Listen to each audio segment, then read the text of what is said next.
She won most talkative in high school, and she has been running her mouth ever since. Welcome to the Lisa Fischer Said podcast with your host, Lisa Fischer. Okay, Dr. Tammy, every woman listening right now has had periods where they hated their husband, wanted to run away, join the circus. They're sweating. They can't sleep at night. Where do we start? What's the first thing we should be doing, maybe in our 30s or 40s, to help us see what's going on? Get testing. So now that's kind of a broad picture. You can paint the brush with a Dutch, a dried urine test for comprehensive hormones, blood serum. I don't know if there's anything else. Is there anything else? Spit, saliva. Yeah, we do a lot of saliva on our. So what's your favorite? Of course, when I'm in clinic, I'll do blood testing just because I can get a full snapshot. We do functional medicine, so we can do a whole bunch of stuff. And MTHFR, we can do vitamin D, B12s, all the nutritional and everything. Insulin, I get a snapshot, full thyroid, TPOs, all that. I ramble on and on about that. But so we do blood as a snapshot there. Dutch testing, if they have, and for anybody who doesn't know what Dutch testing is, that's dried urine. So we can do all the metabolites down to melatonin and your split cortisols and all that. Isn't that fascinating? It's fascinating. Honestly, it's overkill if you ask me. And most women just want to freaking feel better, and they don't want to break down. If they've had breast cancer, I'm still going to treat them the same way because we'll still do diethylmendolamine or something like that, to get a handle, or anastrozole if we're doing a prescription. But to me, that's still overkill. I'm the nerdy scientist, so I love that stuff, but they kind of deer in the headlights when we go through that whole. Oh, it's like 19 pages. Oh, yeah. Yeah, it's really extensive. So unless you, again, have had, breast cancer or something like that, I don't really recommend it. There are ones that you can do with neurotransmitters. So if someone has bipolar or they have psychiatric illnesses, things like that, it's kind of nice to get an image of some of the different neurotransmitters, but still at the end of the day, it's bioidentical hormones fix 95% of it. So I have an easy job. But okay, now let me give you some pushback. Some providers will do blood serum testing and tell these women, because I know I'm a health coach, I hear it all the time. And I was one of those women in their 40s saying, nope, everything looks fine. Kind of like as a thyroid patient, I heard for years until I shook somebody and said, just look at my anti-TPO antibodies. And they were greater than 1,300. I was like, told you. My tombstone was going to say, told you I was tired. But those same women in their 40s will say, my doctor said I'm not having any hormone dysregulation because my blood serum said I'm fine. I thought in my worldview, symptoms are everything. 100%. We treat people, we don't treat numbers because there's such a wide variation. That's one of the things I like about saliva testing is because you're compared to you're not compared to a whole bell curve. Oh, good. And also, I like the little analogy of, I use this little analogy for one of my little demo things. So here is your hormone. Sorry, I'm bumping around. Here's your hormone. For those of you listening to this on a podcast, she has 2 expo markers in her hand, in her right hand. I do have 2 expo markers. Yes. So these expo markers there's a free hormone and then there's a carrier protein, like a little car or taxi. And so that hormone attaches onto that carrier protein and then it goes into the cell. So when we have what's just in the cell, you get a measurement of just the hormone, not attached to this carrier protein out in the blood. So this will fluctuate a lot as well, because what you get in the tissue, I think of it like, sometimes they do drug testing with your hair follicles. What do you think about that? It's a consistency for a lot longer time. It's not a snapshot. And another one of the things about saliva testing is there's certain medications like beta blockers, antihistamines. There are certain things that can affect your hormone levels that in the blood is going to cause that to fluctuate. And in the tissue or in the saliva samples, you're not going to get that interference. Well, now if we're comparing soup to nuts here, or apples and oranges, blood serum is often, even if you see a functional medicine provider, your third-party pay health insurance would cover that, right? Your blood, if you order probably a CBC plus some other things, you could still run that through the patient's insurance. Is that accurate? Yes, for things like CBC, but then when it comes down to estradiol levels or DHEA levels, please tell me, are they not covering that? Well, when it comes down to your provider coding that so that they will pay, because insurance is all a game. They don't want Yes, to it pay. They is. keep their money in their That's right. pockets. And so if your provider doesn't code your ICD-10 code, which is just for people who don't know, that's a diagnosis code, and it's all part of the computer system, then they're not going to pay. And they'll call it not medically necessary if it doesn't fit the ICD-10 code on there. And I've had patients end up with $3,000 bills just for some simple ovarian hormone profile that I would normally do. So I call it clown world. It's just a game and I do this all day long, every day in clinic. I microdose estrogen levels of, from 0.5 to, 2.5 milligrams and everything in between. And I make cocktails and compounds because every woman's different. So the reason most doctors don't do the testing that women literally have to beg for is because they don't know what to freaking do with it. Yeah. And so they're like, all they have is, hysterectomy if you're bleeding bad enough, or they have ablation, or here's a birth control pill, which again, that's nuts because that's synthetic hormones. And they never say that causes cancer, right? Never. Or they have a depression pill or a sleeping pill or whatever the symptom control is, but they have no idea how to look at a woman's hormones. And I always say it's like your thyroid. If you didn't have a thyroid, would they ever say, oh, you don't need testing? Or would they just throw some random dose at you? Or if you're diabetic, would they ever say, oh, here's just, guessing about this much insulin? So it's a specialty in of itself because it gets really tricky when women don't have ovarian function anymore, which 100% of us will experience that after menopause. It gets even trickier when you do have ovarian function in perimenopause, or if you have endometrial, problems or PCOS or something like that. So we figured out the other day, probably 10 or more patients who are actually OBGYNs, physicians and nurse practitioners. Is that right? Because they don't get this. I even have a med student. She's 50 years old going back to med school. I'm like, yay, girl power. But she's coming to me as a patient because they're not teaching that. They're not getting that experience. And it's all pharmacology. And if there's not a pill for an ill for that, and then if a woman has in the saliva testing box, there's over 30 different symptoms. You go to a doctor with 30 symptoms, they're going to be like, you are a freaking crazy lady. I mean, this is impossible. You're a psychiatric patient. You aren't a health patient. There is no, there's no box that we can put 30 symptoms in and give an ICD-10 code to that. So let's say a person goes to her provider. Now, someone like you in functional medicine, someone's really attuned. When people ask me, who should I go to? I know who to go to here in Central Arkansas. I had somebody in Northwest Arkansas. I'm adding you because I still have my, a ton of listeners in Northwest Arkansas, which I'm so glad to have you in the Lisa Fischer Referral Network. But somebody listening right now in Iowa, what does she tell her provider? What is the ICD-10 code if she goes in and says, I'm bloated, like I said, I hate my family, I'm sweating at night? Because I think the provider asks, are you having a monthly cycle? Yes. Well, then they say deductive reasoning. Well, then you're not perimenopausal, which we say bullshit. I mean, we know because I've walked the path. Yes. So how does she communicate to her provider that this is the ICD-10 code? Write it down.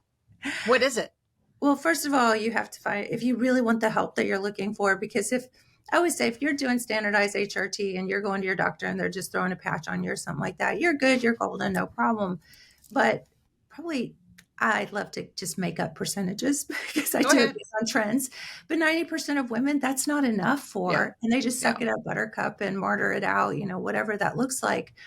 But you have to be willing to invest in yourself, and you have to be willing to find someone who specializes in this. Yes. I mean, if you have blood pressure, whatever, all these other things, go to your primary care. But you have to find somebody, and you're probably going to pay out of pocket for it because insurance does not reimburse the level of time and attention that it takes for me to sort through 30 different or more symptoms. There's the weird ones that are not even on the typical list, like the itchy ears or the dry mouth and new cavities and vision changes. And the itchy skin. That's a weird thing. Scratching your abdomen in the middle of the night where your husband's like, are you okay? And you don't know why do we itch? Yeah. It's all histamine response because estrogen regulates histamine. Oh, isn't that interesting? Yeah. So that could be cumulative too with whatever histamine producing foods you eat or what's outside blooming, because we're in Arkansas where there's a lot of things that bloom. Sure. There's over, not to get too nerdy, but there's over 30 functions of the liver. And one of the functions is to convert your hormones. Your inactive thyroid goes to its active form through the liver. Your estrogen is converted to its active forms through the liver. Your liver's also processing toxins and chemicals and all this crap that's in our environment. And so in that process, there's some genetic things like MTHFR and DAOs and histamine responses and toxin clearance things. The reason we can't drink wine after menopause when we used to, No, or the reason, done. All alcohol, done. yeah, Off the table. yeah, because our livers can't process it. So that DAO gene is what we're really, when you have that genetic deficiency, now you have Yes. more sensitivity. And probably, again, I'll make up percentages, but probably about 20% of women have the DAO. Probably about 60% of women have M2HFR, so they can't fully or metabolize their B vitamins. And so you hit menopause and you have no estrogen regulation of the tissues and how we process things, especially our brain. Brain fog, especially you drink a glass of wine and now you're just like, oh, holy crap, I feel like terrible, so For days. It's awful. yeah.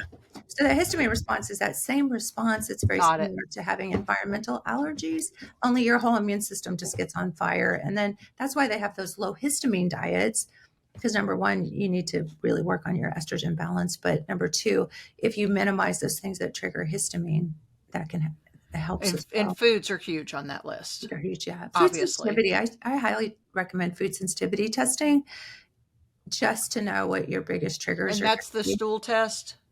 Well, you can do it through a finger stick or you can do it through a blood test. And there's actually on Amazon, you can go, there's a company called 5 Strands and you do hair testing. Yes. The hair testing is a little overwhelming because they check for like 200 things and you get something back that's like lit up. You're like, there's nothing left to eat. So Yeah. we have a panel we do in our office. It's a serum test and it's got 99 on it. And that's big enough for people. But usually it's the biggies, dairy, gluten, nuts, those are usually the big ones, just the grains. So Dr. Ben Lynch is the guy behind all the genetic testing. Mhm. And I've done one of those. I have them on my computer. And so, because I have wondered why that something happened a few years ago. I can't tolerate wine. I miss it. Wine, I miss you. It's me, not you. I had to break up with it, right? Can't tolerate it. Mhm. Can't really even, I used to take Adderall for my ADD. Can't metabolize it. Still at 10 o'clock, I'm doing cartwheels over 5 milligrams that morning. Mhm. And I was reading in his material, one of the genes, maybe it's a DAO gene that was responsible for that. But how important do you think it is to even get one of those genetic tests? Gary Brecka also, I know, has talked about it. So the Bro Science, the Joe Rogan listeners will go, yeah, I remember that. I did it through Straight Gene. I used it from my ancestry. I think I used it for my ancestry data that interfaced with it. I think that's right. Yeah. So what do you think about all that testing? It's fascinating. Again, kind of it's like a lot. It is. And it's kind of like the Dutch test, how far do you go? So the average woman is just menopausal symptoms. We don't want to overwhelm them too much. Just, get some testing, some bioidentical hormones, go with that. If you have all these different autoimmune and you're dealing with, vitiligo, autoimmune thyroid, they always come in pairs or threes. They're great friends. 6 for me. Yeah. But if you have all of that, then I call it peeling the onion. And so that can be very, very powerful. The main genetic testing that you do is all liver metabolism. So there's a grouping called the methylation and there's a grouping called the detox. And so the methylation are your MTHFRs and your DAOs and things like that. And I think of that like trash bags. So when you put your trash in a bag, then you also have to take that trash out to the street and put it in the box. That's a great visual. Methylation is the trash bag of your toxins and your liver processing, even hormones that aren't needed.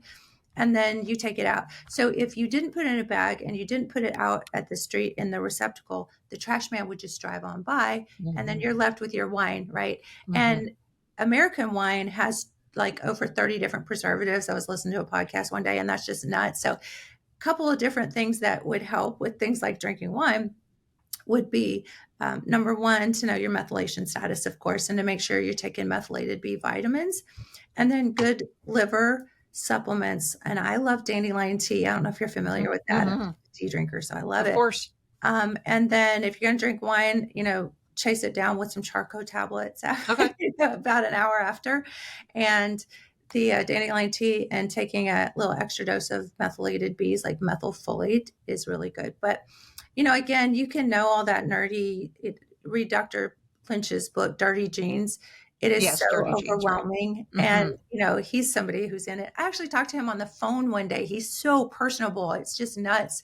Well, hook a sister up. I have tried to track him down. Oh, yeah. He's awesome. Yeah. So what happened was I had the MTHFR gene, and I have an ebook too. If you want me, I'll share it with you or with your listeners too. I have a book on that. But I was doing the methylated Bs and methylfolate mostly, and that regulates your hormone metabolism too, which is why some women have more problems than others. And I was taking methylated Bs, and I was getting really anxious. So for some reason, I can't remember how I got him on the phone. I don't know. I was just like, I didn't even know he'd written all these books and stuff. I thought he was just, a researcher I could just call. And he said, okay, Tammy, he's like, what's your COMT status? And I was like, oh, okay, yeah. So I learned through that process that I need to take niacin. So part of the problem is in this process that so many women are up against is it's complicated, and there's really no one that can really, unless they really do this as for a living or have done it. I've done it for almost 25 years. So, it's just part of me, but unless they really know what they're doing, there's really no one person. You have to be your own advocate. You have to be your own researcher. Like you said, you have your own doctorate or, MD degree yourself. Yes. So it's really complicated to get the help that you need, but it's kind of cool because it's kind of like using ChatGPT or AI. It's great, but you still have to know the prompts to put in. Yeah. Right. So it's like calling Dr. Lynch. I still had to know the prompts like, hey, I'm doing this and this. And then what do you got that? So do you have the COMT? Because I've one's fast and one's slow. Mm-hmm. Yeah. So and the trick with that, and he told me straight up, you got to take niacin because that's the, that's the B that balances that one out because you're overloading your system with methylfolate. And so then you're like, you got to have the niacin, the other B to sort of do that balance with it. So I was like, so problem solved. So a good methylated B complex is the way to get around that. And then if you're going to have surgery or something, or drink wine or something that has some high level of toxicity to it, go walk around in a trailer house with lots of formaldehyde. Yeah. Then you load up on your methylfolate, go to the dentist, have a dental procedure, something like that. But what if someone treated themselves because I assume now everyone has MTHFR, but I shouldn't make that assumption. I know, I think he says 60% of the population in his research, but could people take methylated B vitamins even if they don't have MTHFR and not hurt them? So there is a whole breakdown if you do. So we take the raw data like Telmigen or something like you did Ancestry. We put that raw data into a couple of different, Genetic Genie's one of them. And you can put that in there and it gives you a breakdown. There's like 10 different MTRs. So there's MTHFR and MTRs. So there's a whole bunch of variations. And then the problem is you get a copy from mom and a copy from dad. So you might be heterozygous or homozygous, and it gets a little complicated there. So if you look at a whole panel, everybody's got at least something on there. I've never seen anybody see a negative on, a whole panel. So I treat everybody as if they have it. Now, people who have a lot of autoimmune or they're sick or they have a lot of, it used to be like people that had a lot of chemical sensitivities that couldn't even walk in a room with a candle or just slated as crazy because nobody's like that, right? And so that's where you kind of run into those issues with really understanding. Because I've had so many patients once they know their COMT, because when dopamine, which is your happy hormone in your brain, and I know you know all this. This is kind of for your listeners. I love it. I'm sitting here just soaking up everything you're saying. Love it. So dopamine normally breaks down through enzymatic processes into serotonin. Everybody pretty much knows serotonin. You're kind of happy. Prozac was like the big. I was going to say, thank you, Prozac, for that. And now we found out that wasn't even the real reason. We didn't have a lack of serotonin. We didn't need Prozac. We need other things. Yeah, there's no research to support SSRIs at all. Isn't that crazy? But yeah, So the problem with people with the COMT pathway is that they can't break down dopamine to serotonin, and it bypasses over into adrenaline. So you're feeling really, really happy one minute, and the next minute you feel like you're having a heart attack, and you're like, I was feeling happy a minute ago, and now I feel like I'm going to die. And because you didn't go to serotonin, you went straight to adrenaline because your dopamine was high. And that's your pathways that you can see when you do like maybe a Dutch or really deep testing. Okay. So I've had so many patients that I've just really helped them breathe into, I'm not crazy. I have this chemical thing and I'm genetically predisposed to it. And if my body gets stressed at all, these genes are going to potentially turn on, and then I'm going to struggle with this. And a fascinating thing about that COMT pathway is that the guy who basically put together the AA program, Mhm. he knew that this pathway was very important because alcoholics they produce a lot more dopamine. It's a sugar thing. It's a sugar utilization thing.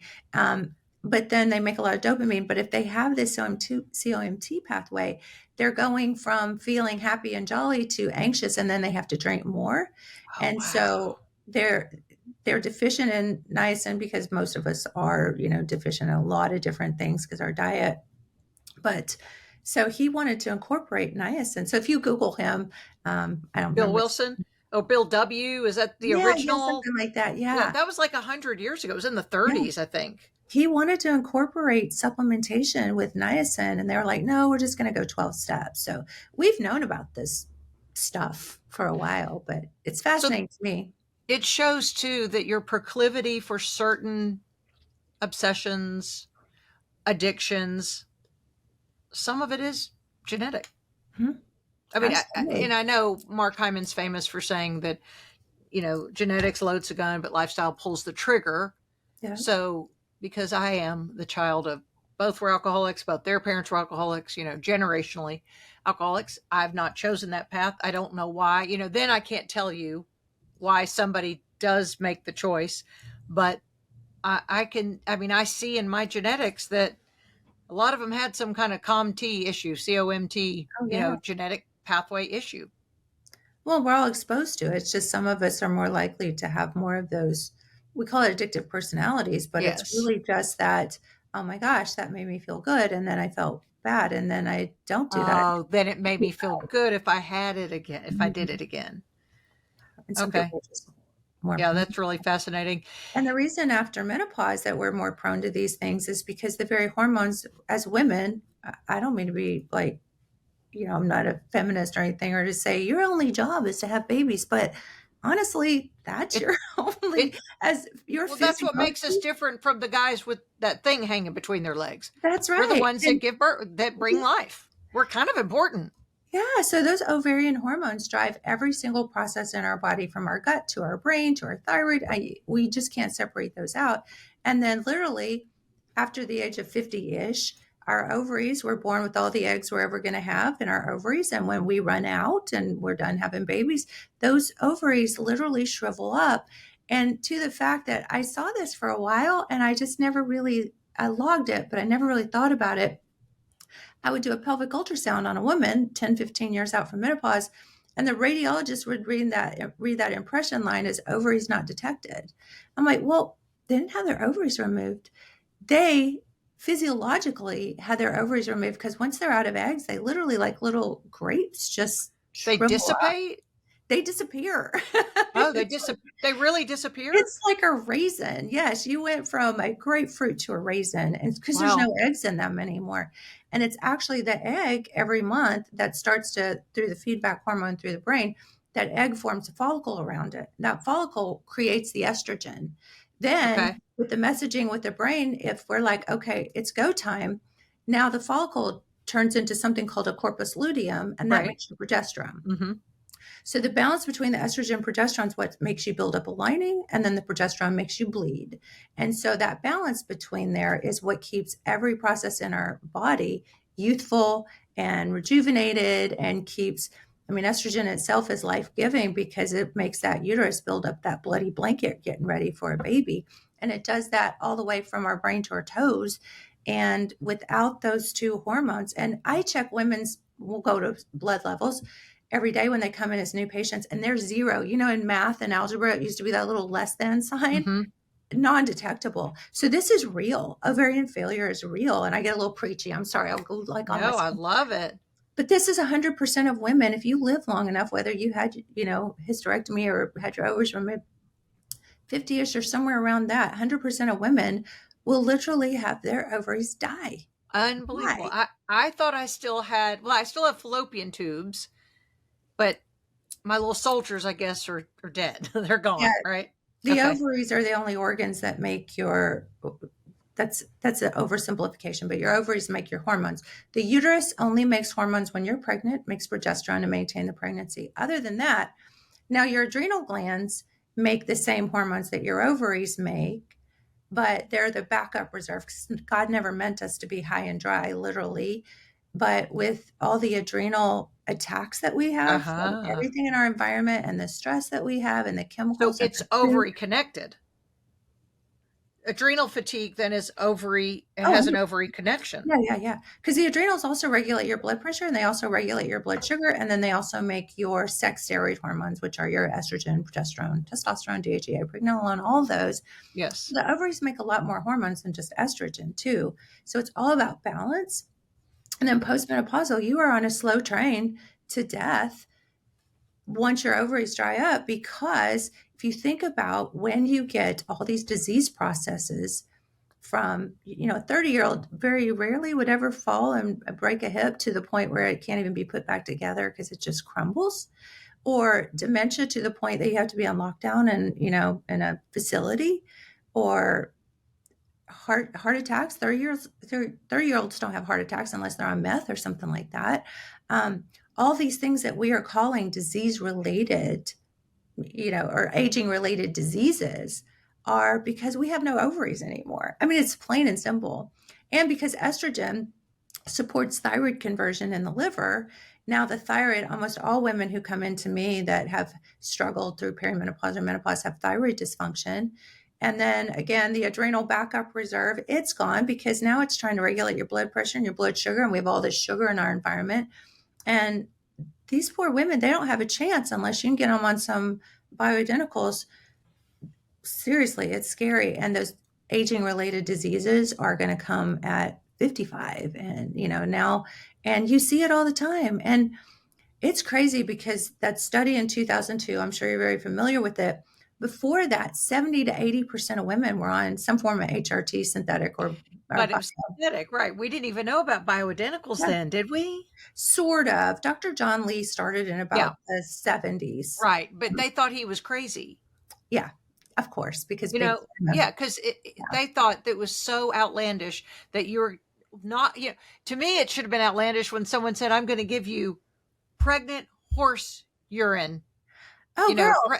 The urine of a pregnant horse. That should have made people go, well, that's odd. He was saying, let's give you something that matches your body's composition. And they thought he was crazy.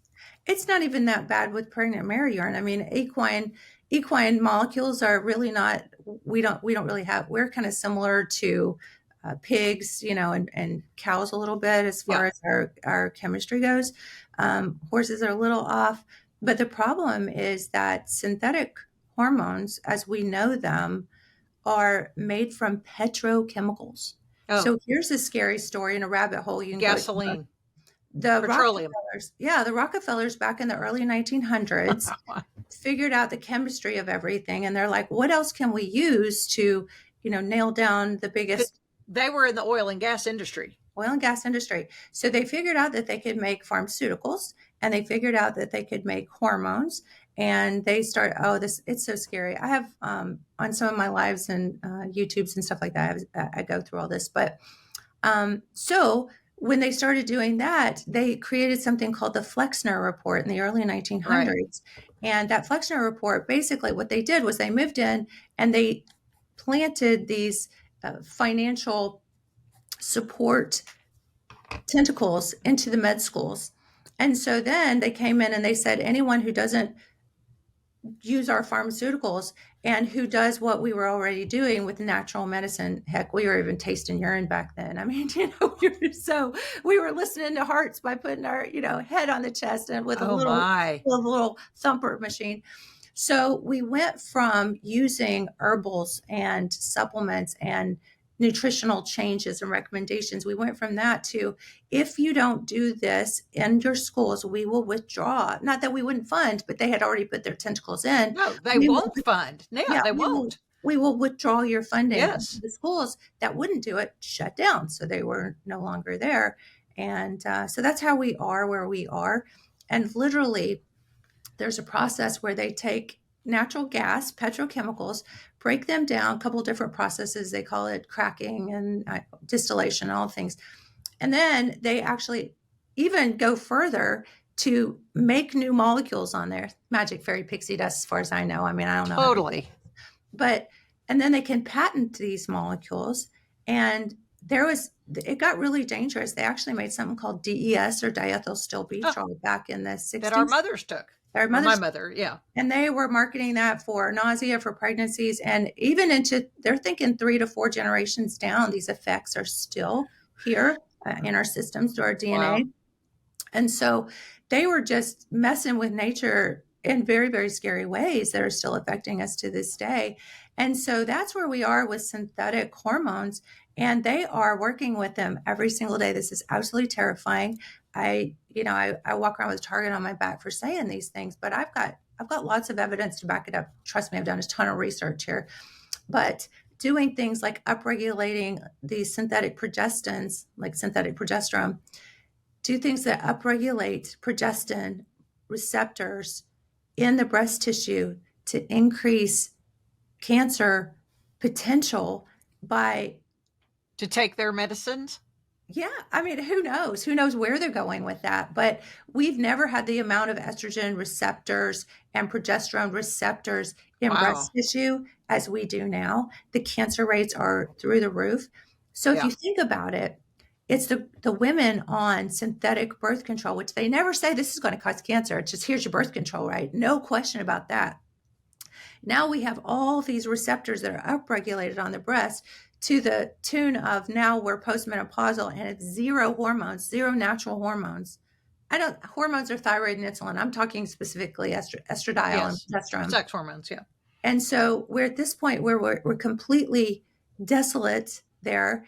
And then now we have a 1 in 8 chance of getting breast cancer. I mean, the breast cancer rates are the highest that they've ever been if you track the breast cancer rates over the decades. And so now they want to say that hormones cause that. Well, yeah, the synthetic birth control probably did. What they gave us. And not then, what we want to take. Right, not what we want to take. And now we have the choice of the bioidentical hormones, which are organic, plant-based, there's still an extraction process, the distillation and stuff that has to happen, but the molecules are kept intact. And the scary thing about the petrochemicals is we know that the endocrine disruptors, the PCBs and things like that in plastics, those are the same chemicals that are in these synthetic birth control pills. And so they've never had a single industry disruptor as far as contraception goes, other than the copper IUD, where that's the only option. And, women every day are walking around on birth control, synthetic hormones, and nobody's ever saying, it's given as young as 12 and 13. Or someone has a pimple. Yep. What? Oh, it makes me nutty. Well, let me ask you, let's switch gears just a minute. Then, just because this is all in your backyard, what's your opinion on Alice Walton's School of Medicine? Do you think it's, is it allopathic still? You're hesitating. The driving thought in my mind is complete skepticism, because I can tell you that what I've seen in medicine all the way through med school and residency is all big pharma based. I know. I understand. Different. But she doesn't need big pharma based. She can write a check. But she does. Okay. Because Walmart is almost the biggest pharmacy in the US. Got it.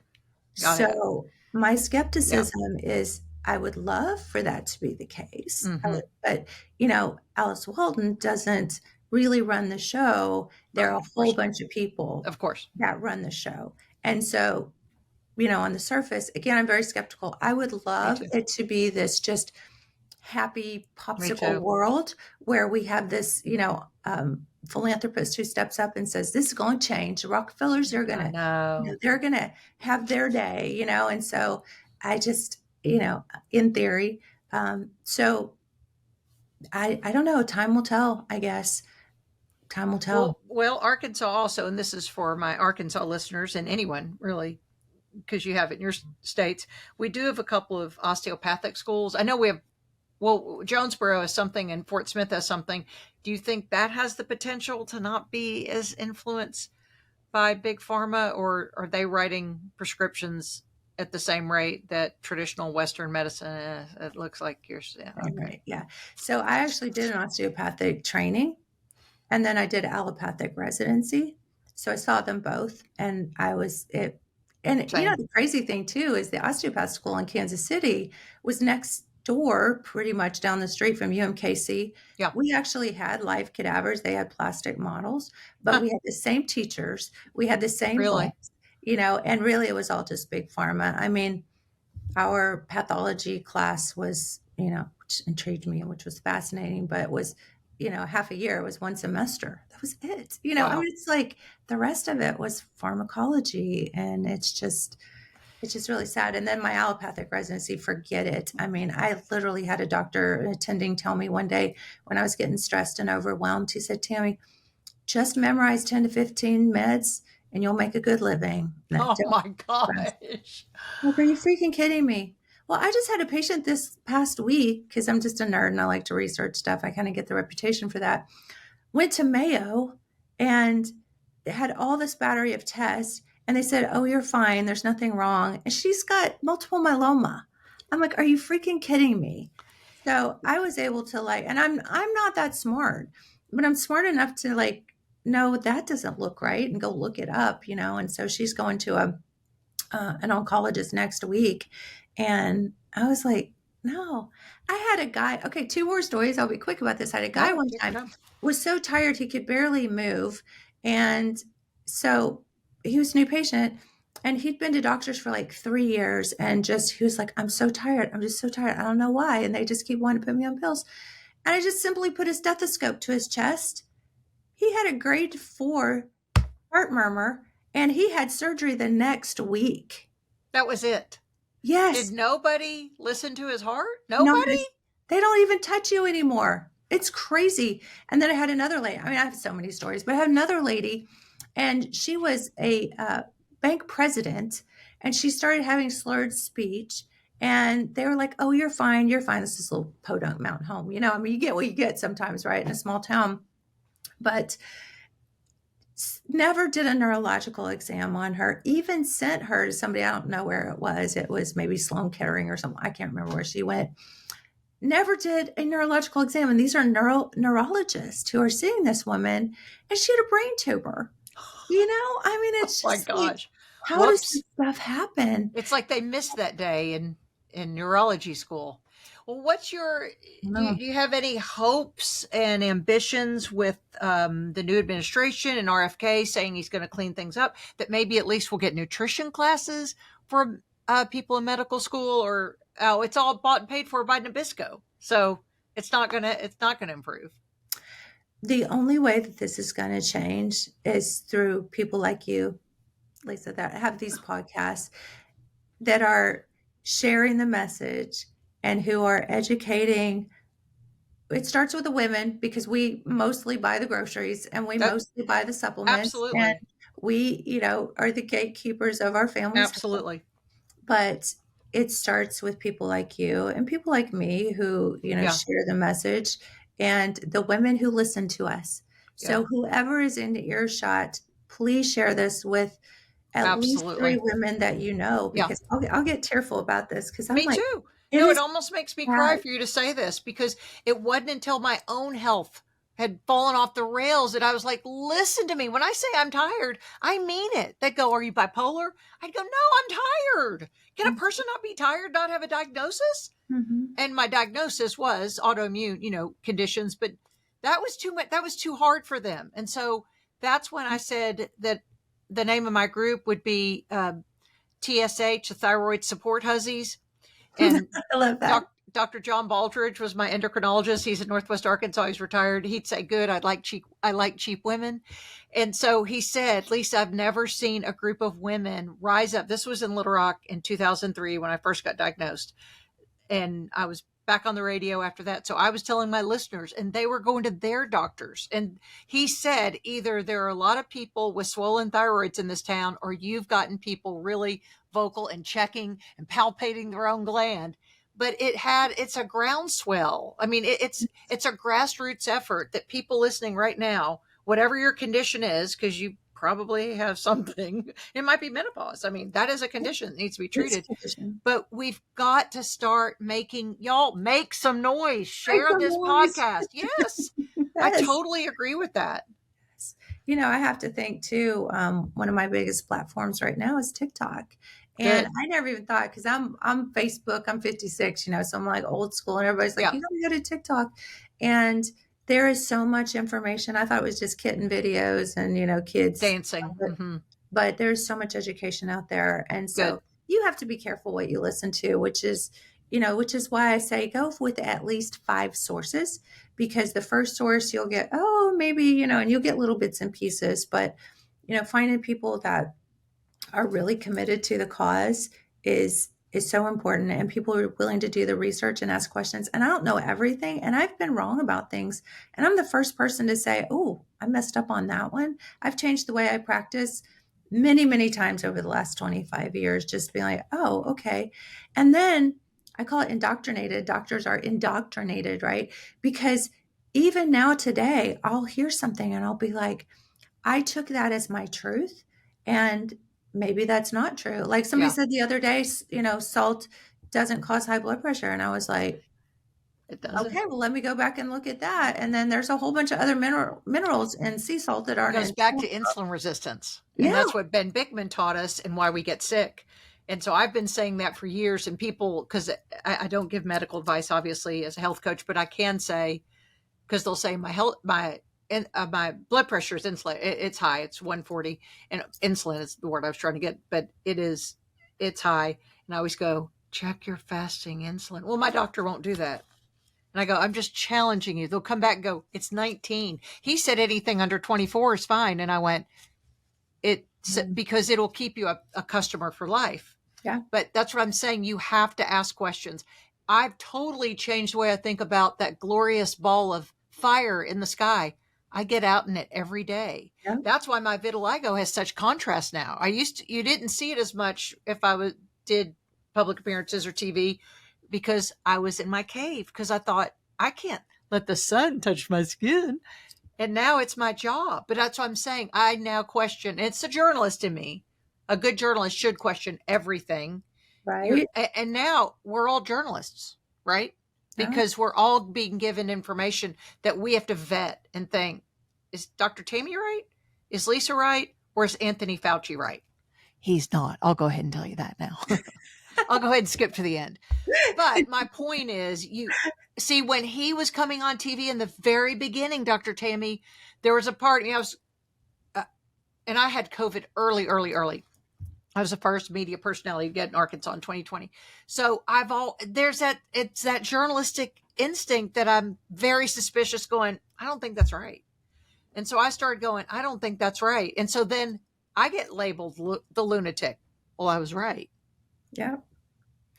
And when there's censorship, there's a problem. Oh. So that was when there's censorship, there's a problem. So that was it, through that whole thing, that people the people I follow and just love so dearly, that had to get new names on Facebook and YouTube all the time. Because, and I was telling you before we started that we were friends on Facebook before my Facebook page got shut down. It got shut down during the 2022 election because people were posting inappropriate images on, and it was a page I managed. I mean, it's a long story, but it's part of it. It's really a submersive. Is that the word? When it's underground, when it's not obvious, cyber attack. You know what I'm saying? It's where they come and get your social media. and they do things so that your voice, then you have to start over, and it's hard, and you almost go, I don't know if I have the energy. Yep. I might just watch kitten videos and dancing again on TikTok. No, keep saying what you're saying. Okay, let's wrap everything up. Tell everybody about your social media, about your hardback book that's coming out. I want your ebook ASAP. I mean, immediately. And then any courses and stuff you're doing. So our biggest platform right now is testing. So the first thing you asked me was, what do you start with? Testing. Right. So my mission, and this was just a total God thing, because I just always wanted to be bigger somehow, because I'm so limited with my patients. So I think of it like a preacher and evangelist. So I've moved into evangelism, and this was kind of a crazy thing. We stepped into a $300 CRT saliva test, literally giving them away. Is Because that I want right? women to have the testing, and I Wow. want them to know what their levels are, and I want them to know that normal is what's normal or not normal for them. I don't want them compared to everybody else in Right. LabCorp laboratories. And so we started doing that. So our website's Hormone Bliss, and that's just been it's just taken off. We went literally in the past 6 months, we have 9 employees now, just barely keeping up with the demand. Good. And then we do bioidentical hormones in a subscription plan. So Okay. people are like, what's the catch? Why are you giving me a free $300 test? And it's because, well, first of all, I do have a mission and a real, a Christ-centered heart to want to help women to feel better and to get their lives back. But in this journey is to educate them that you're being lied to, you're being misled. There is you have to be your own advocate, unfortunately, and it takes time. But when you feel like crap, sometimes you have a little extra time at home laying around to, read and study. That's right. And so, the next part of my mission was to make hormones available. So we are, even worldwide, we went from nationwide to now we're able to do, to ship the test and to ship the creams worldwide. So we have the Netherlands, we have Awesome. Canada, we have a lady from Ireland the other day. And I do TikTok lives almost every single night now, they're educational, answer questions. And then. So is your TikTok handle Hormone Queen or at Dr. Tammy Tucker? Dr. Tammy Tucker. Okay. Yeah.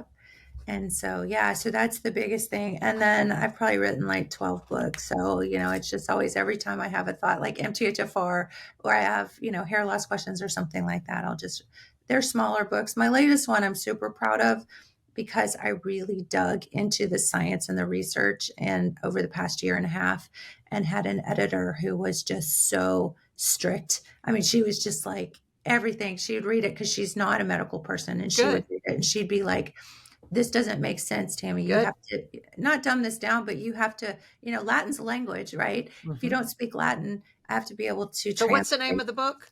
So it is the Menopause Metabolism Reset. Perfect. And it is basically the understanding that estrogen does a couple different things. Estrogen drives your GLP receptors. So you hear about Ozempic and all these weight loss shots and everything. Yes. When our estrogen declines, or if it's out of balance, because even younger women have this, the GLP receptors in your stomach don't work anymore. So isn't that convenient that we've got a drug for that? And don't get me wrong, we do the GLPs in my office because they are peptide hormones. But I always make sure that women know that we got to get your hormones balanced, because you're going to be on this for life if you don't. For life. And then after menopause, and I'm sure you know this, Lisa, but there's 3 different kinds of estrogen. And the E1, the estrone, is a fat storage estrogen. And that's the only one that your belly fat actually retains in this adnexal fat that forms around it's almost like a zombie monster that engulfs your ovaries after they're gone. And that's also the pathway that alcohol travels, right? Estrone. Yeah. So it's like, it's so problematic on so many levels. And so if you don't use the E3 to balance out the E1, it's going to be really hard to lose weight. And then, because the adrenals are trying to compensate, and your adrenals make your cortisol, now you get the cortisol belly, all that estrogen stored here. And women will say, I haven't done anything different. I don't eat any different. And I believe them. And I believe them. I absolutely believe them. It's hormones. It's absolutely hormones. And perimenopause is even worse. And then all the things that happen in perimenopause, because progesterone drops out first. So then you stop sleeping. And we know that you have to sleep adequately for your metabolism. So it's all things here. So I put it all in. And is it available now? Can we get it? Do you have a link to it? Yeah, it was pre-ordered. Okay. We launched on June 10th. All right. And we are an Amazon bestseller. Congratulations. You buried the lead. That is awesome. Okay, great. Dr. Tammy, I will send everybody to your social media. I have a huge listenership in Arkansas. She's just up there in Northwest Arkansas. You've been doing great work. I followed you for years. Thank you so much for doing this podcast. Great job today. Thank you. And thank you for being the voice of this. Like I said before, it's you. It's, women that really put themselves out there. And it's not easy. Like you say, we get daggers from every angle and, the enemy's on all fronts. So that's exactly for doing this. I appreciate it. And thank you for the invite. Thank you. Thanks for listening to the Lisa Fischer Said podcast. Be sure to hit subscribe and download all the episodes and leave a review, won't you? The Lisa Fischer Said podcast is produced by ClantonCreative.com.